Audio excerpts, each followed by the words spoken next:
انا لو حبيت واحده ورب اللي خلاني ابص لها اقطع له وش. ارتبطت 3 سنين بواحده طلعت مخطوبه وتغفلني.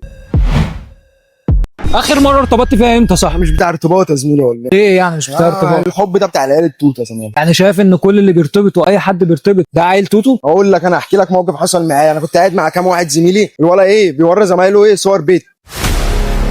ترضى على عرضك ولحمك، ترضى على عرضك ولحمك، ترضى على اخواتك يا زميله ما ترضاهاش. انت دلوقتي واحده تستأمنك على عرضها. يعني هي البنت دي هو كان مرتبط بيها؟ كان مرتبط بيها وبقول لك ماشي معاها والبنت بتحبه وبتاع. بص هقول لك على حاجه، احنا هنا بنتكلم على اتنين غلطانين مش واحد بس. البنت اللي تبعت فيديو زي كده مش هب. ما انت واحده تستأمنك وبتحبك تبقى ليك انت ليه بتوري فيديوهاتها وصورها لحد؟ انا دلوقتي اقول للبنت بحبك فهي تامني فتبعت لي فيديوهات ما ينفعش تتبعت. وانت بتتكلم في الصح، هو بترجع التربيه. خلينا بس متفقين يا جدعان، الغلط على البنت ان هي تبعت فيديو زي كده او صور زي كده، دي حاجه. تاني حاجه ان اصلا ما ينفعش ان الشاب يعمل اللي هو عمله. ما ينفعش خالص. انت دلوقتي خلاص بعت الصور او الفيديوهات دي للناس، استفدت ايه؟ ما استفدتش حاجه، بس هو فاهم هي استأمنتك. انا بتكلم في هي اللي استأمنتك وحطيتك. انت لو مؤاخذه في الكلمه، لو هي جت معاك الشقه ولا بتاع وانت عملت معاها حاجه غلط، ما هيبقى في وشك انت اللي هتلبس اسود. ثانيه بس، انت بتقول ايه؟ جت معاه الشقه ازاي؟ هو الولد عايز كده والبنت جايه معاه كده.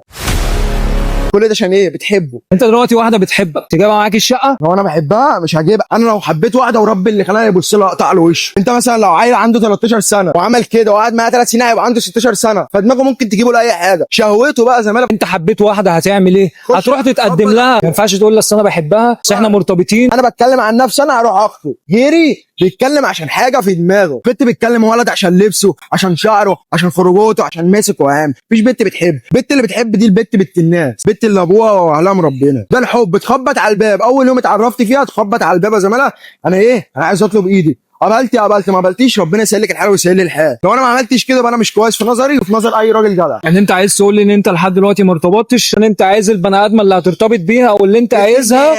انا عايز بنت الناس، اشوف بنت الناس بعناية قد ايه عناية. بصراحه كده ما ارتبطتش قبل كده؟ وانا ارتبطت مره بس اتكسرت يا زمان. ازاي يعني؟ ارتبطت 3 سنين بواحده طلعت مخطوبه وتغفلني. ازاي؟ انا مش انا فاهم. دلوقتي ارتبطت بواحده 3 سنين ومكلم خالتها ومكلم عمتها ومكلم امها، بس ابوها ما يعرفش اي حاجه. انا كنت ناوي ان انا اختي تتجوز، فانا اروح اطلب ايديها. عدى شهرين 3 سنه سنتين، السنه الثالثه دي اللي اتغير فيها كل حاجه. لقيتها بترن عليا الساعه 3 تقول لي عايزاك في حوار 3 بالليل. انا كنت مخلص شغل، قلت لها حوار ايه؟ برن عليها ما ردتش. صحيت تاني يوم لقيتها فاتحه واتس وعايشه حياتها عادي، بكلمها ما بتردش عليا. بقول لها طب انت فين يا بنتي؟ رد عليا. رنيت عليها بقول لها انت ما بترديش عليا ليه؟ ردت عليا قالت لي حمو انا عايز اقول لك حاجه. قلت لها اتفضلي. قالت لي حمو نهاري فتحتي النهارده. قالت لي حمو نهاري فتحتي النهارده. خدت الصدمه انا بقى. يعني بعد 3 سنين جايه تقول لي النهارده قريت فتحتك. ما انتوا كنتوا بتعملوا ايه مع بعض؟ قول لي انت بقى، انا كان لازمتي ايه؟ وراني ولا ايه؟ انا مش فاهم يا عم. انت الكوبري اللي هي ده عدت كوبري عليه 45.